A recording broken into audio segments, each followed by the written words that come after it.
आजादी के 75 साल पूरे होने के मौके पर सरकार हर घर तिरंगा अभियान शुरू कर रही है। इसी के मद्देनजर सरकार ने देश की झंडा संहिता में बदलाव किया है। इस बार आजादी के 75 साल पूरे होने के मौके पर सरकार हर घर तिरंगा अभियान शुरू कर रही है। इस नियम में बदलाव के बाद अब तिरंगा दिन और रात दोनों समय फहराए जाने की अनुमति रहेगी। साथ ही अब पॉलिएस्टर और मशीन से बने राष्ट्रीय ध्वज को भी फहराया जा सकता है। क्या आप जानते हैं फ्लैग कोड क्या है और क्या है हर घर तिरंगा अभियान? अब तिरंगे को रात में भी फहराया जा सकेगा। केंद्र सरकार ने फ्लैग कोड में कई बदलाव किए हैं। दरअसल केंद्र सरकार अमृत महोत्सव के तहत 13 से लेकर 15 अगस्त के बीच हर घर तिरंगा कार्यक्रम की शुरुआत कर रही है।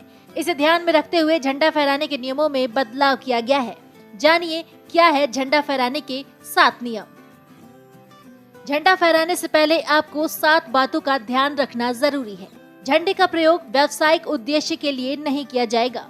किसी व्यक्ति या वस्तु को सलामी देने के लिए झंडे को नहीं झुकाया जाएगा। झंडे का प्रयोग किसी वर्दी या पोशाक के रूप में नहीं किया जाएगा। झंडे को रुमाल, तकियों या फिर अन्य किसी ड्रेस पर नहीं छापा जा सकता। झंडे का प्रयोग किसी भवन में पर्दा लगाने के लिए भी नहीं किया जाएगा। किसी भी प्रकार का विज्ञापन, अधिसूचना, अभिलेख ध्वज पर नहीं लिखा जाएगा। झंडे को वाहन, ट्रेन, नाव, वायुयान की छत आदि को ढकने के काम में इस्तेमाल नहीं किया जाएगा।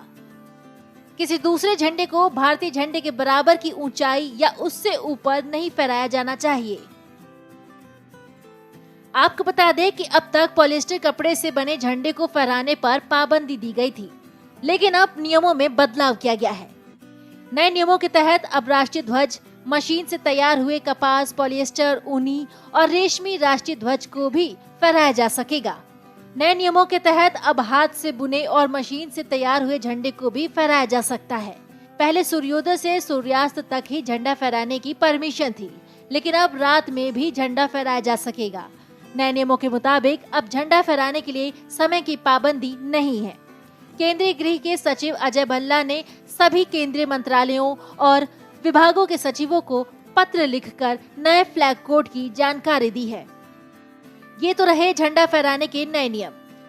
इससे जुड़े कुछ ऐसे नियम भी हैं जिसके बारे में जानकारी होनी जरूरी है। जैसे झंडे पर कुछ भी लिखना गैर कानूनी है। किसी भी गाड़ी के पीछे, प्लेन में या जहाज में अपनी मर्जी से तिरंगा नहीं लगाया जा सकता।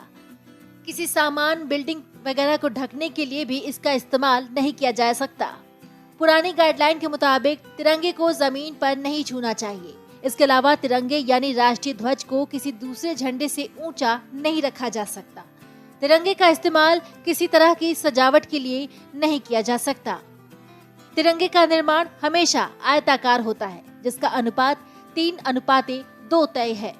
वहीं सफेद पट्टी के मध्य स्थित अशोक चक्र में 24 तिलियां होनी आवश्यक है। इन बातों का हमेशा ध्यान रखना चाहिए। आइए आपको बताते हैं फ्लैग कोड ऑफ इंडिया में क्या संशोधन किया गया है। भारतीय राष्ट्रीय ध्वज का प्रदर्शन, फहराना और उपयोग भारतीय झंडा संहिता 2002 और राष्ट्रीय गौरव अपमान निवारण अधिनियम 1971 के तहत आता है। 20 जुलाई 2022 को एक आदेश के जरिए भारतीय झंडा संहिता 2002 में संशोधन किया गया है। इसके अलावा ये भी उल्लेखनीय है, जहां झंडा खुले में प्रदर्शित किया जाता है या किसी नागरिक के घर पर प्रदर्शित किया जाता है, इसे दिन रात फहराया जा सकता है। इससे पहले तिरंगे को केवल सूर्योदय से सूर्यास्त तक ही फहराने की अनुमति थी। इसी तरह झंडा संहिता के एक अन्य प्रावधान में बदलाव करते हुए कहा गया है, राष्ट्रीय ध्वज हाथ से काता हुआ या हाथ से बुना हुआ या फिर मशीन से बना हुआ होगा। ये कपास, पॉलिएस्टर, ऊन, रेशमी, खादी से बना होगा। इससे पहले मशीनों से बने और पॉलिएस्टर से बने राष्ट्रीय ध्वज के उपयोग की अनुमति नहीं थी।